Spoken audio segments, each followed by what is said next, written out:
ரீசெண்டா என் friend call பண்ணப்போ, மச்சான் என் புது வீட்டுக்கு ஹோம் ஆட்டோமேஷன் போட போறேன்னு சொன்னான். நானும் ஹோம் ஆட்டோமேஷனா? எது நாகார்ஜுனாவா? என்ன பிராண்ட் என்ன புரோட்டோகால் தான் ஆர்வமா கேட்டேன். அதுக்கு அவன் பிராண்ட் புரோட்டோகால்லாம் இல்ல மச்சான், வடக்கு நண்பட்டு இருந்து வாங்கின ஒரு 600 ரூபா சுவிட்ச் தான் அப்படின்னு சொல்லிட்டு இதை எடுத்து காட்டுறான்.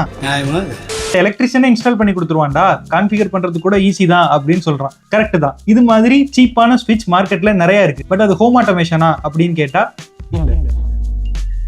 இந்த வைஃபை சுவிட்ச் யூஸ் பண்ணி ஆப்ல இருந்து உங்க லைட்டை ஆன் ஆஃப் பண்ணீங்கன்னா அது ஜஸ்ட் அண்ட் ரிமோட் கண்ட்ரோல்.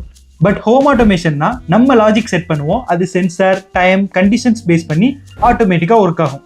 எக்ஸாம்பிளுக்கு நைட்டு மோஷன் டிடெக்ட் ஆனா லைட் ஆட்டோமேட்டிக்கா ஆன் ஆகும். ஒரு 2 மினிட்ஸ் கழிச்சு இல்லை நம்ம செட் பண்ண டைமுக்கு அப்புறம் லைட் ஆட்டோமேட்டிக்கா ஆஃப் ஆகும். இது மாதிரி நிறைய சென்சார்ஸ் பேஸ் பண்ணி ஒர்க் ஆகுறது தான் ஹோம் ஆட்டோமேஷன். ஸோ ஸ்மார்ட் சுவிட்ச் போட்டாலே ஆட்டோமேஷன் இல்லை, இந்த மாதிரி சீப்பான ஸ்மார்ட் சுவிட்ச் யூஸ் பண்ணுறது சேஃபும் இல்லை. அது ஏன் நான் நெக்ஸ்ட் வீடியோவில் சொல்கிறேன்.